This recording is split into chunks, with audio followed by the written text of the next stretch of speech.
and welcome to This Is The Day. My name is Sarah Otieno. We are live on Family Radio, where the music does the talking, and also on Family TV. Thank you so much. And we have... I'm Frederick Njiri. And by the way, let me just take you through... I'm Frederick Njiri. Let me take you through some of the things that we'll be doing today. Boy, do we have a show for you. Because there's a new proposal by a number of preachers and government officials to regulate the church so that they can stop what they're now terming as influx of fake preachers. Now, we'll be talking to two church leaders, a very interesting debate on that. Plus... over 350,000 Kenyans who lost their jobs because of what is happening in the country and globally today are going to start receiving their allowances. Yeah. That and much more is coming up shortly. The WhatsApp number that you can use to contact us from is 0786 316 316, SMS line 20316, on Facebook and Twitter at Family Radio 316. So Fred, about the fuel, what's happening? Yeah, we got some great news, but people who use kerosene are not going to be very happy about this because, as promised yesterday, the Energy and Petroleum Regulatory Authority, EPRS, has today announced yet another major drop in fuel prices. In the changes, the price for super petrol goes down by almost 10 shillings. That's 9 shillings and 54 cents. Diesel goes down by 20 shillings because it's 19 shillings and 90 cents, while the price of kerosene actually goes up by 2 shillings and 49 cents, which is approximately 3 shillings. The new retail prices that take effect midnight tonight, therefore, will be for petrol, it's 83 shillings and 33 cents. That's per litre. Diesel will be 75 shillings and 86 cents. That's almost 76 shillings. While kerosene goes up to 79 shillings. These are prices in Nairobi. Remember yesterday I told you what was happening because the oil marketers and retailers had resisted this move, saying that it was punitive to them. What they were claiming is that they were yet to offload at least 40% of the stock they bought the last time using the old fuel prices. So they still have the old stock because... the measures are being put in place. People are not moving around, so people are not buying fuel. So they have the old stock, and now the prices have changed. So they were trying to stop the government from reviewing the prices down. And I'm very, very happy that the government said no. All right. So diesel and petrol goes down, but kerosene goes up by approximately 3 shillings. Yeah, there's what they're saying. The reason for kerosene going up is they're trying to discourage the use of kerosene at home because they say it's not healthy.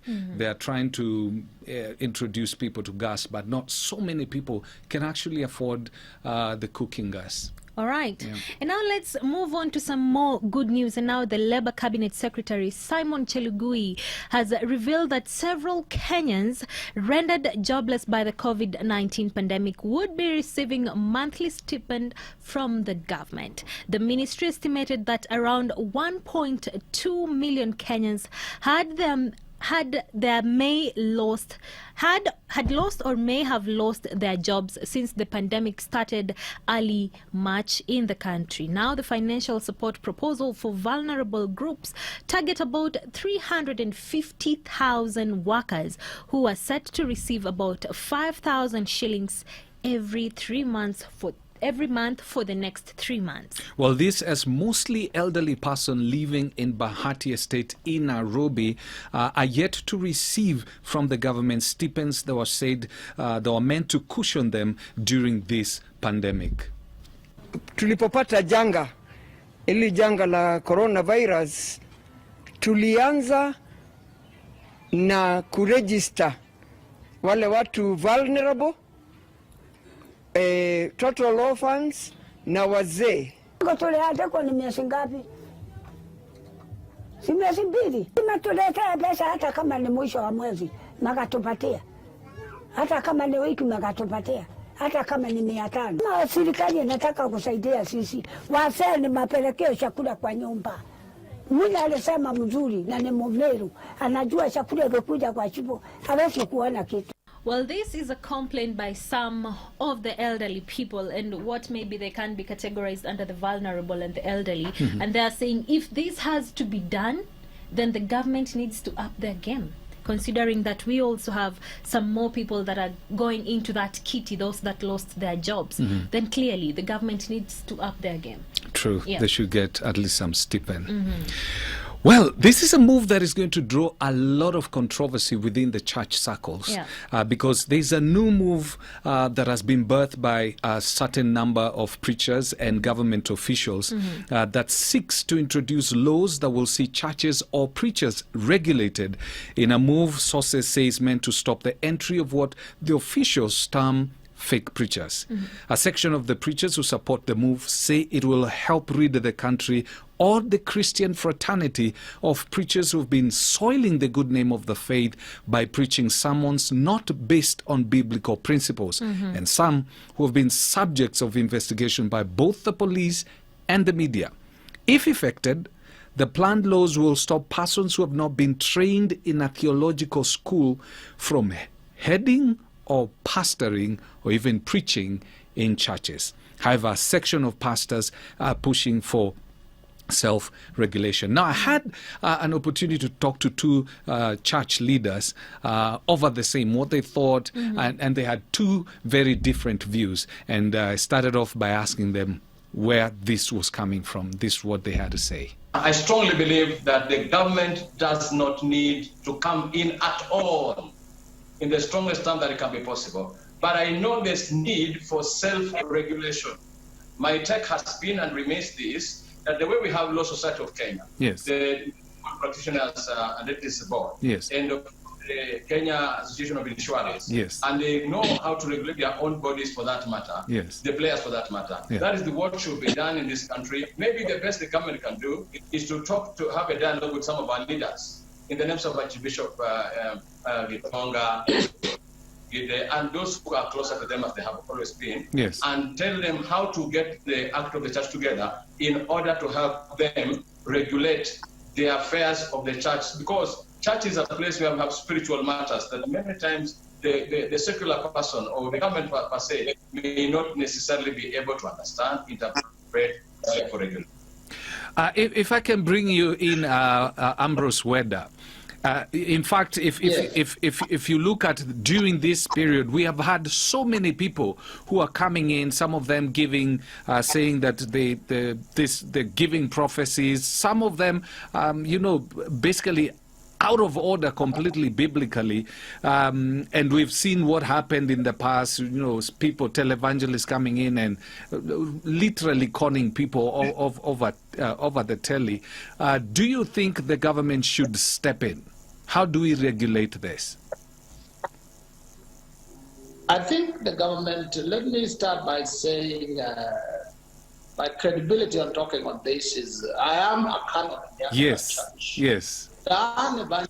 Yes. One of the longest, and a chancellor, one of the longest serving chancellors in the Anglican Communion. Yes. One thing I can tell you is that if you take, for instance, the Anglican Church of Kenya, one of the things is well known for is order. And that is the same as the Catholic Church. Yes. Remember the universe as it is. Yes. It functions from order. The first thing that the creator of all things created was order. That is why the sun is never late. The moon is never late. The earth is, everything functions on order. Yes. And it is the creator of the universe that created law. You understand that? Yes. So that law is the first thing that he gave was law. The first man he created Adam, he told Adam, I want you to do this, do this, do this, and don't do this. Yes.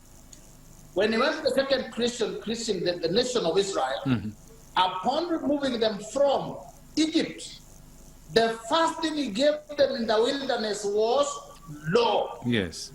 Follow this, because you build a society through law. Law is what creates order. Yes. Now, you will find that there has been a theory that when it comes to spiritual matters, then it is freelance. There is no order. Now that I can tell you would amount to a demonic status. Yes. Chaotic. What there is the government has a responsibility to do one thing. Yes. To regulate, to provide the registration platform. There is a difference between regulating the content Yes. and regulating The platform. Yes. If I want to register a church, Yes. if I want to register a church, Yes. the government should be able to say, are you alone? Are you with your wife? What is the faith you are professing? Yes. How will you have your leadership? Who will be the leader? Who will be the deputy? Where are you stationed? How are you going to... All those are order, for purposes of order and organization. You must provide it. Yes. And then the next question is who? Who is coming? For instance, you can come and pretend that you are this, yet you are not. Yes. So we say, what is your qualification? Yes. If you are coming as an evangelist, Yes. you understand that? Yes. Have you fallen from Mars or you have been with us here? Because the Bible itself says there is nothing new under the sun. Yes. So if Weda is saying today I'm opening heaven direct ministry, Yes. you should be able to ask Mr. Weda, where are you coming from? Yes. Now, if these protocols were followed, then you will find that next consequences, there will be order. Yes. But when when broke out from the Catholic Church or the Anglican Church, yes. there is element of order.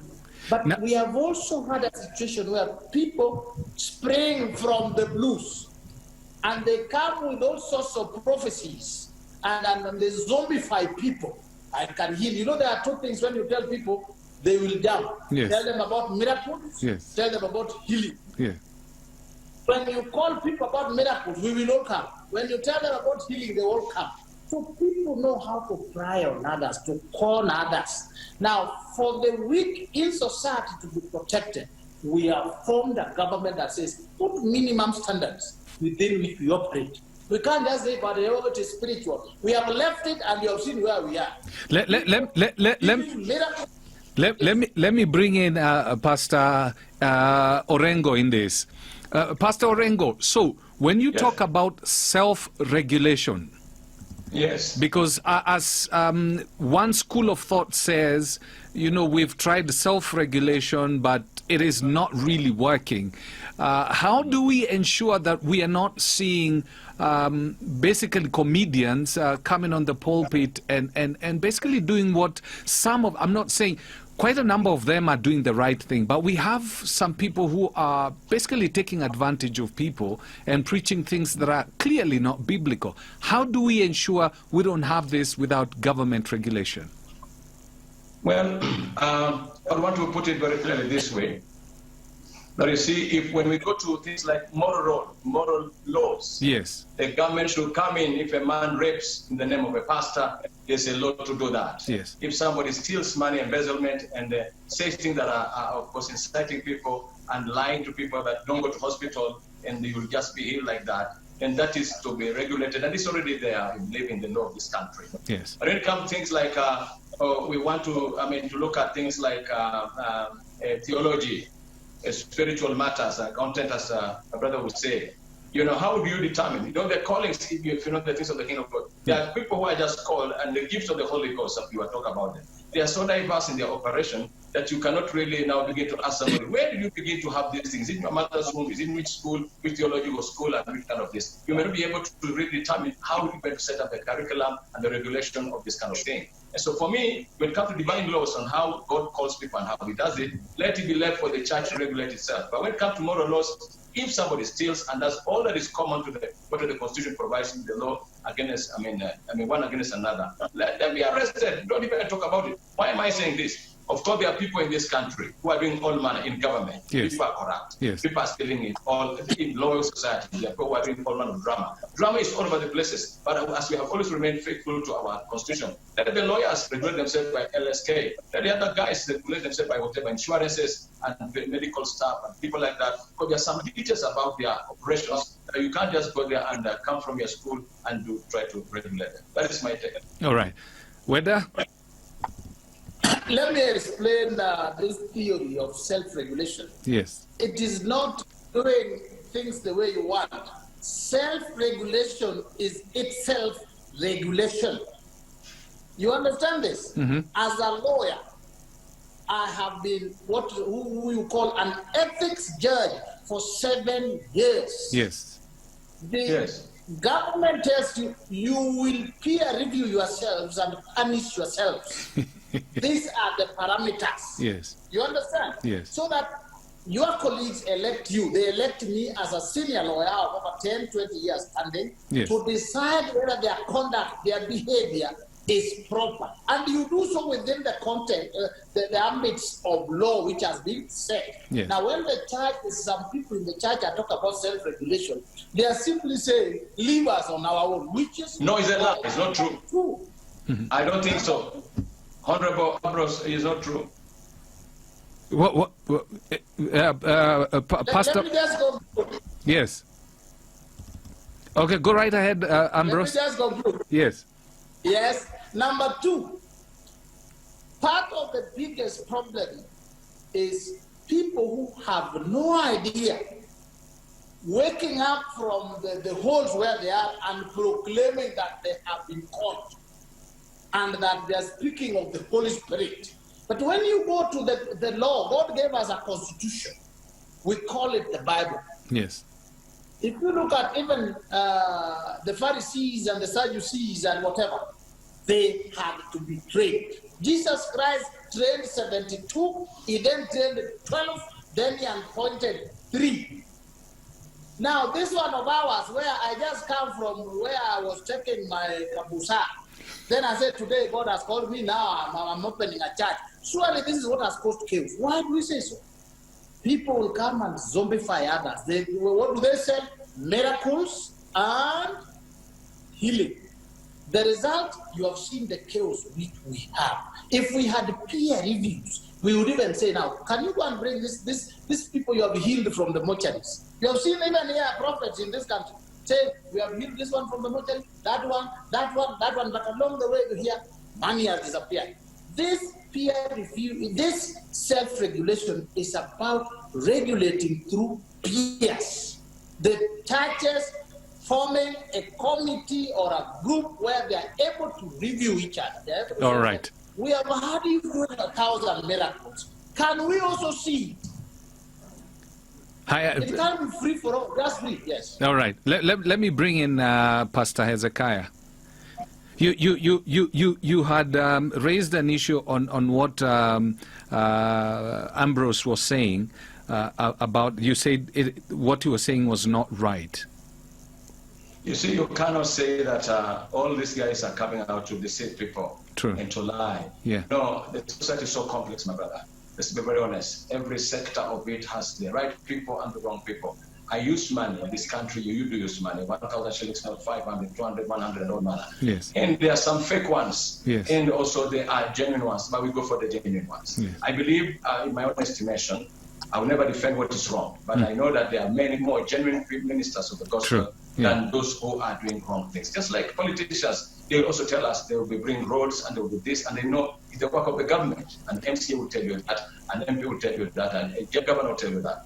It's same with the, and we don't have to, we don't have really to be afraid that there are a few elements, and they should be. To me, we don't need to talk too much. It's a question of their moral laws that people break. Go and let the law take its, which is already in existence. Okay. There's nothing new you're going to add.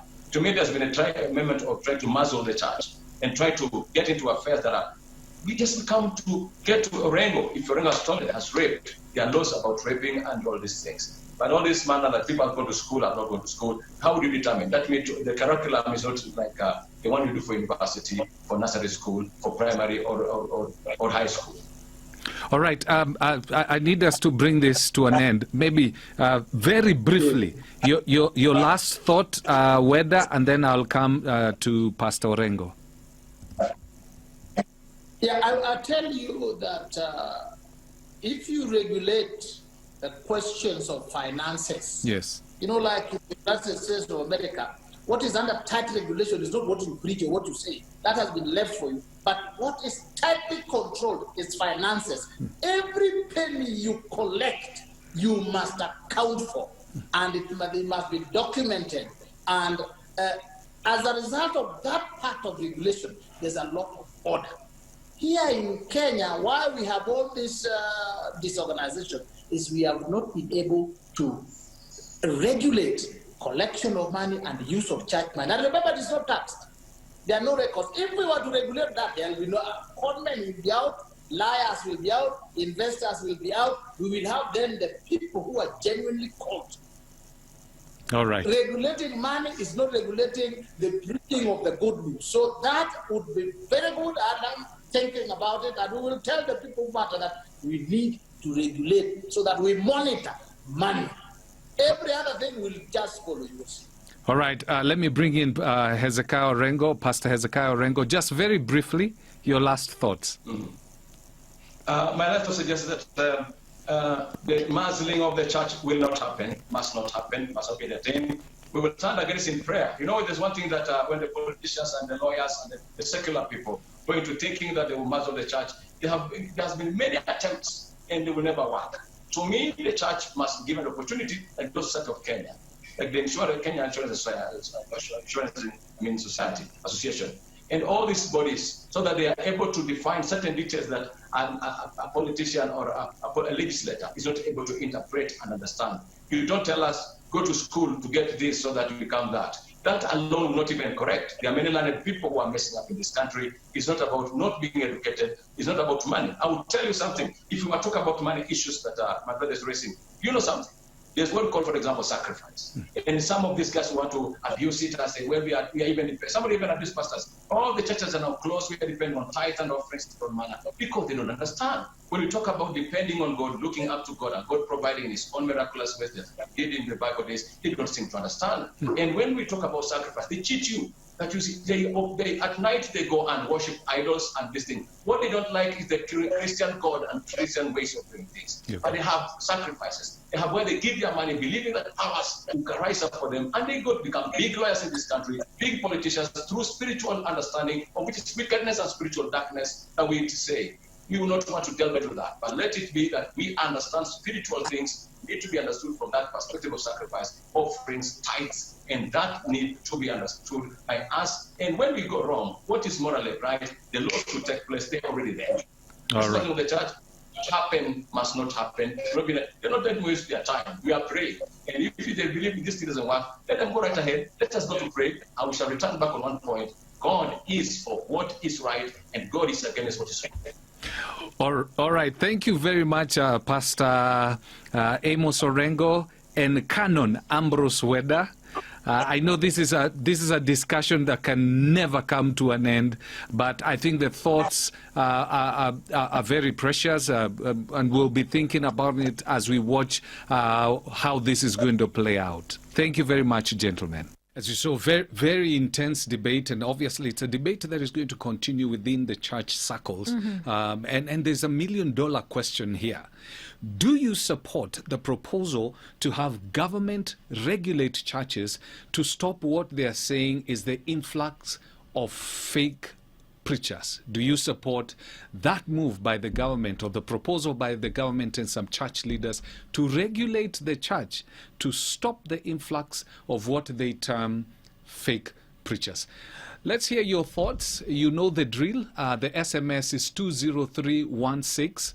WhatsApp is 0786 316 316. President Uhuru Kenyatta has called on the East African presidents to work together to beat the COVID-19 pandemic. The president was speaking during the East African Community teleconference, where he pointed out that all the presidents must speak the same language to overcome this virus. This comes even as Tanzanian President John Pombe Magufuli has been accused of being reluctant to adhere to some of the measures. We would want to see our drivers getting a kind of pass, like the old yellow fever pass that we have when you get your yellow fever stamp, where drivers before commencing on travel would be tested 24 hours before departure, and they would be tested every 2 weeks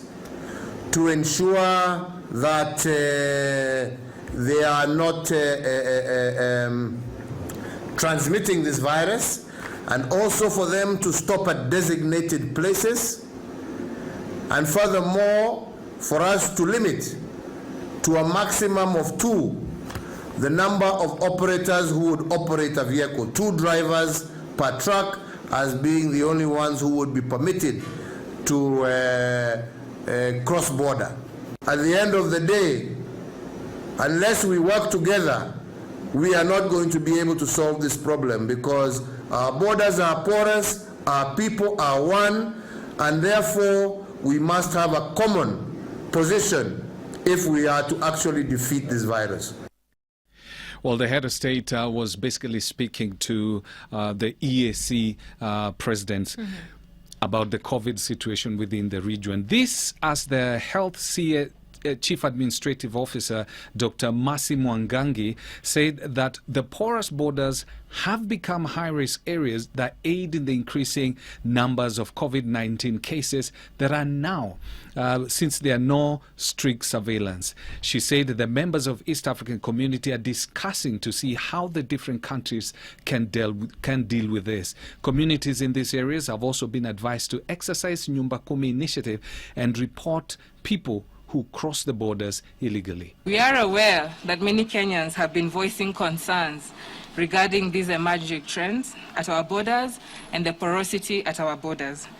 We wish to inform you, as members of the East African Community, we are in constant discussion with member states on how best this matter can be handled for the safety and well-being of our communities. The National Emergency Response Committee is closely monitoring this situation and will be able to escalate any measures that would be required. We do appeal to our communities living within and around our border counties to actively exercise the Nyumba Kumi community policing. We should be vigilant, and we should report any suspicious individuals who may use Panya routes to get into the country. Well, so far, 33,918 samples have been tested in the country, and today 21 more people tested positive of coronavirus, and the new cases are all from Kenyans, including 4 truck drivers. We have tested 1,486 samples in the last 24 hours, bringing to total the number of samples tested to 36,918. And from the samples tested today, 21 people have tested positive for COVID-19 disease, and all these 21 are Kenyans. The youngest is 7 years old, whereas the oldest is 79 years old. 14 are male and 7 are female. And 4 out of this number are truck drivers who are tested at the Namanga border. Out of the same samples, 8 individuals were truck drivers from Tanzania who also tested positive and were referred back to Tanzania. 7 at the Namanga border and 1 at Hispania border. Today, we have discharged 3 people from hospital, and this brings to number 284 the total number of recoveries from COVID-19. However, on a sad note, we have lost another 2 patients, both from Nairobi County, and this brings to 42 the total number of those who have so far lost their lives from the disease. And we would like to send our heartfelt Meanwhile, condolences. Kilifi Governor Amason Kingi has raised concern over increased home births in the county, saying expectant mothers are now shying away from health facilities for fear of being infected with the virus. Ukijifungua katika nyumba yako utakosa huduma ya mkunga mwenye uzoefu. Kwa hivyo kama mama unahatarisha maisha yako. Najua 90% yetu sisi hususan Wamijikenda, manake mambo haya yamekuja juzi huko. Sote tulizaliwa nyumbani na wakunga wa kitamaduni. Idara ya afya imeweka mikakati kabambe. Pia wizara ya afya ya kitaifa pia nayo imeweka mikakati kabambe kuhakikisha kwamba mama yoyote ama mgonjwa yoyote ambaye anakuja katika hospitali zetu amelindwa na hapati uambukizaji wowote, hususan wa virusi vya corona. Well, it's very sad, and Fred, maybe you can bear me witness on this. When mothers, expectant mothers, shy away from going to hospital with the fear that they might get the COVID-19 virus, the coronavirus, it's really unfortunate. True, and increases the chances of mortality rates among the children. Yeah, child mortality rates. Yes. Do we have any Mikey responses? came in there. Yes, sure. We have one from Humphrey who says, do I support? A big no. Why not ask churches to keep audited financial statements and accounts which can be availed upon request? Second, why not isolate suspicious cases and investigate such instead of lumping all preachers? I don't deny that we have a few rotten potatoes. However, these few should not be used to introduce legislation that muzzles churches. I think such cases ought to be examined according to merit. Then let me see. We have Vincent Mulinge also, who is tuned in and is streaming live from Kitui. Thank you so much. But on that note, John from Mlango Kubwa is saying, I am in support of it because they are maculating God's name in the way that they are presumptuous in God's word and their lust for resources. That is John's take there. Continue sending in your responses to 00316. That is the SMS line 0786 316 316. And I got Sarah, you just forwarded me something here from Joseph. Joseph is responding to the question that we had asked concerning, the proposal by a number of preachers and government officials to regulate the church in a bid to stop what they term as fake preachers from influencing the church. And Joseph says, I completely disagree with the government regulating church affairs. If it's really into nabbing fake preachers and leaders of churches, they should have begun with doing a thorough scrutiny of their hearts. They've taken citizens on tyranny, corruption, cases, and impunity. Let God judge his leaders, not our masked politicians stroke government. That will be a pointer to turning the church into a political entity. Wow. Yeah. I must say it's a very sensitive issue. Every time you touch on anything to do with the church, it becomes very sensitive. Yeah. The reason why they are saying this is because of some of the cases that we've been seeing where preachers come and you have a lot of funny things happening. There's a lot of good preachers in Kenya, but at the same time we have quite a number of people who are coming up. Probably their hearts are not in what they are doing, and they are taking people for a ride. That's the reason why the proposal is being made. Yeah. So let's wait and see what the government will do on that. And we have someone else who's saying politics when it comes to ideas and that doesn't serve the interests and many Christians. That's true. So politics and that, she says it can't work, or he says because he didn't give me your name. But thank you so much for tuning in today.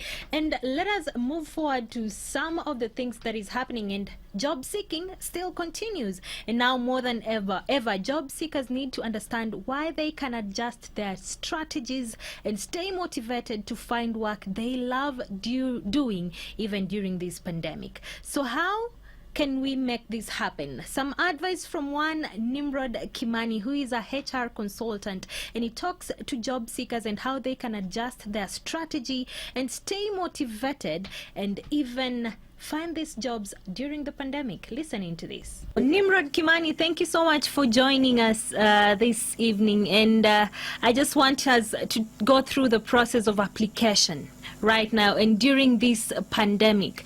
If I'm supposed to look for a job, where will I look for it? Thank you so much for having me, Sarah. It's really amazing, and I think this is actually a topic that needs to be dealt with because I know right now people are sort of, let me just use the word hopeless, because the situation has really changed the whole environment. And I'd say that this is the right time because you'll find that many companies right now, the likes of Google, Facebook, they have given notices, that they are doing everything online. So if it's interviews, they need to do it online. It's video calls, Zoom calls, and any other thing that they may be using. And to answer your question, right now, I'd say that it's imperative that each and every one of us should really go online. because most of these jobs now will be found online, as opposed to how we are used to doing things. Because you'll find some of us, probably, some of the job seekers would want to, go to the company, and just drop their CV there and see if there's any opportunity right there. But you'll find that right now with social distancing, with quarantining, it's pretty difficult to have all that, because, organizations also have measures as to why, about how to actually carry themselves during this time. Exactly. So I'd say that if for job seekers, they need to prepare themselves to go online. And what I mean by online is this: it's about looking into Google. Your Google searches. You can make use of Fuzu, make use of Brighter Monday, especially in Kenya. And even globally, I think LinkedIn is a really good platform. All right. Because you'll find, as much as companies have processes and have slowed down, you'll find that most companies, are still hiring. Okay. Not as fast as they used to, but they're still hiring. Yeah. All so right. I'd say right now it's imperative that we make the online shift. Okay. All right. And there is this conversation that maybe one can be having within themselves, or even within a group of people who are looking for jobs. There is the skills that we had previously. Are we still using the same skills that we acquired kitambo when job seeking during this pandemic, or should we use what we have? And by that I mean the use of our skills and our talents. Yeah. So let me just say something. The thing is about skills. Once you learn a skill, it can never go to waste. Because like saying, as a professional, you should think of yourself as a tree trunk, whereby you need to know what your core competency is, and the skills now become the branches. But do not be a tree, do not have many trunks as a professional, because you'll end up being confused. Because you'll find you're a finance professional, that you're applying for marketing skills, because probably in your last role, there was a bit of marketing that you are doing, there's a bit of HR that you are doing. So it's really good for every professional to understand what their background is in, and where they are and where they want to go. So even when you're looking for a job, you need to understand that, this is my route, this is what I want to do, this is where I want to go. So I'll say that every skill that you have as a professional never goes to waste. Because you'll find that if you know how to position yourself, if you know how to sort of just understand where you want to go, you'll find that all these skills will help you, or rather will be a stepping stone to where you want to go. Yeah. All right. And what about the use of talents, maybe, and the new skills that we've acquired? Because during this time, can talents really help? Yes, they can help. Because you'll find that as much as I'm a HR professional, probably I like playing the guitar, and I can use my talent as a guitarist to to teach people. And it makes things very easy, because everything is happening online. So I think, yes, we can make use of our talents, and you can also use this moment, or rather this period, to also understand that you can learn new skills. You can relearn, you can upskill, to become a better person. Yeah. All right. And is there a specific process that we use when applying for jobs or looking for jobs during this pandemic? Is it different? It's the same process even during the normal days? So I would say it's the normal process. Yep. The only thing that has changed is that we'll need to exercise a lot of patience, in my view, because we'll find that processes have slowed down. We'll find that there are companies that have even, they've shut down, rather, they've postponed hiring. Yeah.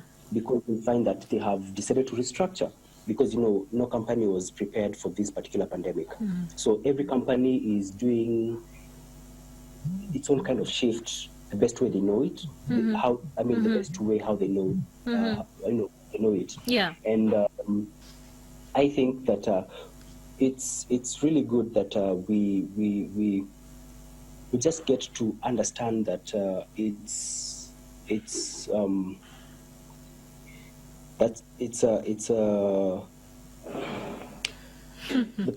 the process does not change. Really. Yeah. Sorry about that. Yeah, the process does not change. Only that you need to input a lot of patience in the process. All right. Well, thank you so much, Nimrod. But lastly, I just want you to give some hope to someone who is maybe wondering, can I really get a job at this time? Maybe some word of encouragement to that person. Sure. So what I will say is that yes, you can get a job. Because as much as companies have closed down, as much as the environment seems so harsh to us, because I know that there are people who have lost jobs. There are people who have had to go through pay cuts. And I would say that actually this can be a really good time for us to even apply for these jobs, because one, you're not worried about your employer, probably checking out what you're doing in your computer or something of the sort. Yes. So I would say that it plays to your advantage. As much as on the other hand that the processes have become slow, you'll find that the recruiters, the hiring managers will take time to reach out to you. I would encourage everyone to just apply, because what's the worst that can happen? It's getting a regret. Yes. But again, just keep on applying, keep putting, keep record of what you have been. Of the jobs that you have been applying, because it will really help, even in getting to understand that this is what I've done, this is what I've done, and it is good to see the progress that you've made. Yeah. Well, asante sana. Yeah, I'd say as my final remark is that do not lose hope. Yeah. Things will go on. Yeah. Make use of the online platforms. Yeah. All right. Well, thank you so much, Nimrod, and have yourself a lovely evening. Thank you so much, Sarah. Well, the HR consultant just told us that during this time, it might take long, but he's actually calling on job seekers to exercise more patience. Yes. Because even companies, some of them are not yet operational. True. And I feel like that is the way to go. People should not lose hope. Never lose hope. It doesn't matter what you go through. Never, ever lose hope.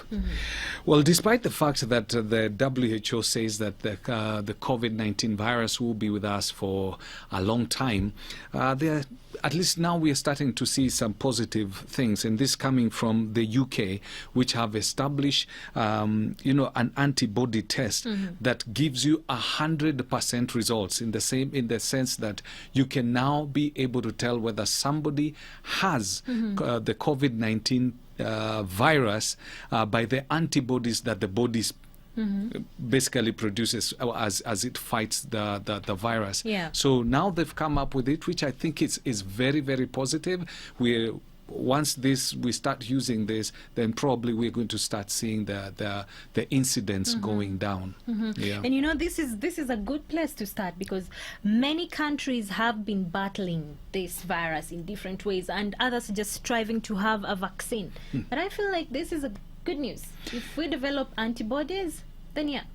Yeah, true. And in most of when people are coming up with what you call these vaccines, that's one of the way that you can be able to tell. That's why when you go to hospital, when you're suffering from malaria, they look for the antibodies that are being produced, and they can tell that you are sick because your body is fighting something.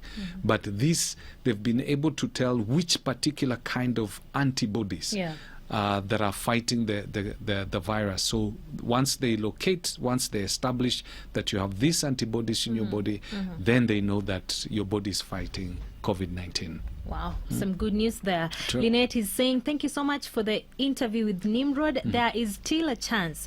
You confirmed for me that there is still hope. And indeed, Lynette, there is hope. So do not lose hope. Thank you so much for tuning in. The question that we asked earlier, and Caleb has said, to me, I'm against it. The reason is that churches is a community of believers. So when we put in politics, in a church, it's also not an act of faith. That's on the question that we asked earlier. Remember that you can always listen to us and watch our programs on the go. What do I mean by this? It is that we have the Family Media app. And if you do not have it in your phone yet, it is time you just click into your Google Play Store. And if you're having the iOS, then you can get it at the Apple Store, that is. You install it and you will always have a listen and a watch to all the Family Media programs that you like, everywhere and anywhere. Google Play Store and Apple Store, that is where zinapatikana. If you don't have it, do not be left behind. Well, thank you so much for tuning in to This Is The Day. My name is Sarah Otieno. And I'm Frederick Njiri. Have yourself a lovely evening, and we will see you tomorrow. For this and more of our shows, log on to www.familymediaonline.com to enjoy a wide variety of programs, from current affairs to testimonials and features, pastoral and inspirational shows, kids entertainment, and so much more. Also stream live on www.familymedia.tv.